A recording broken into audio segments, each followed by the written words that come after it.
I still remember the exact moment my world cracked open. I was sitting in that stuffy conference room, the one with the flickering fluorescent lights and the same stale coffee smell that had followed me for 6 long years. My name is Emily, and for years, I gave everything to that company. I was the one who stayed late, the one who fixed impossible deadlines, the one who turned struggling projects into successes. But that morning, my boss, Mr. Richard Harlan, looked straight at me with that smug little smirk and said words I'll never forget. Emily, come on now. This is all you can handle in this economy. Don't complain. Be grateful you even have a job. The room went silent. A few colleagues glanced away awkwardly. My cheeks burned with humiliation as chuckles rippled through the table. I forced a smile, but inside something shattered. 6 years of loyalty, of missing family dinners, of pouring my heart into campaigns that made the company millions. And this was how he saw me. Just another replaceable employee who should shut up and stay small. I nodded like a good little soldier and whispered, "Yes, sir." But as I walked back to my desk, tears stung my eyes. I stared at the photo of my daughter on my screen, the little girl I was raising alone after her father left us. Every late night, every skipped vacation, every time I chose this job over myself, it suddenly felt like a cruel joke.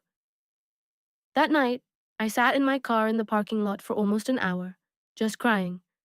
I felt so small, so broken, so invisible. How could the man I once respected look at me with such disrespect? Little did I know that single humiliating moment would become the spark that changed everything. Because sometimes the deepest pain awakens the fiercest version of you. The days that followed were heavy.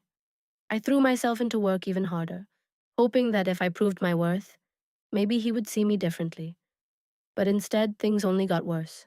Raises were frozen. Promotions went to younger, less experienced men who played golf with Richard on weekends. When I gently brought up the topic again in our one-on-one, he leaned back in his leather chair and laughed. "Emily, you're a single mom. Stability is more important than big dreams right now. This salary is exactly what you can handle. Stop stressing." Those words cut deeper than any insult. He wasn't just undervaluing my work. He was judging my entire life, my struggles, my worth as a woman trying to build something better for her child. I went home that evening and looked at my sleeping daughter.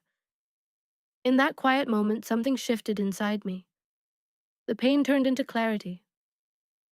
I realized I had been waiting for permission to succeed, permission from a man who would never give it. So I started working in silence. After my daughter went to bed, I stayed up until 2 a.m. learning, building, and planning. I took on secret freelance projects.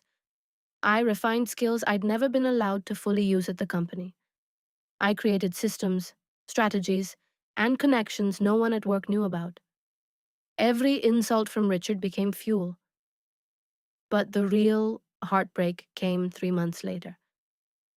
I discovered that while I was being mocked and underpaid, Richard had been giving massive bonuses to his favorites, the same people who barely delivered half of what I did.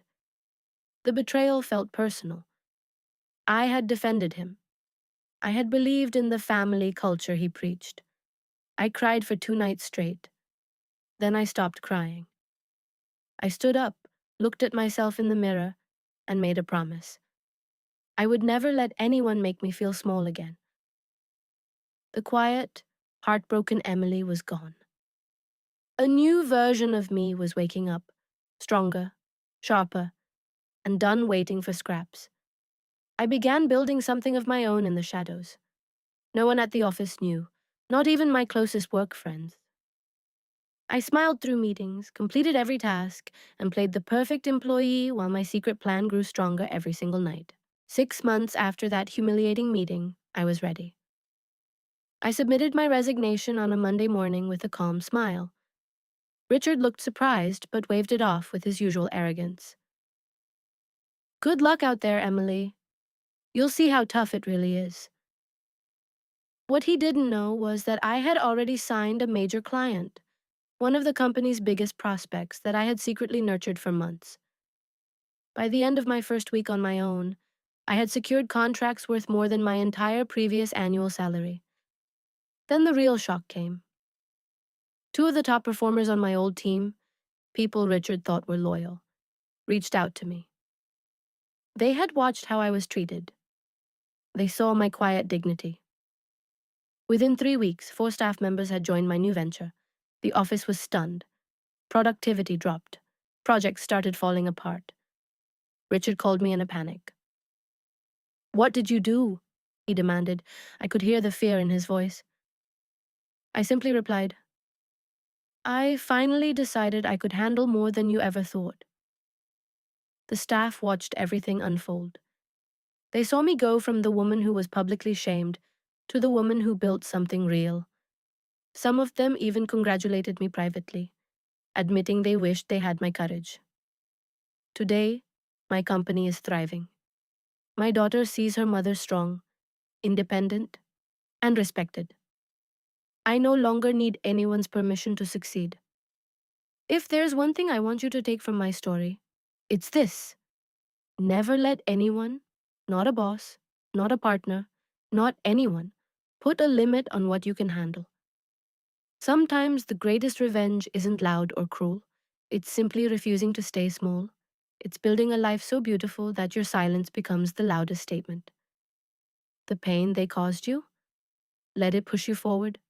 The disrespect, let it become your fuel. Because the woman they tried to break, she might just be the one who rises higher than they could ever imagine.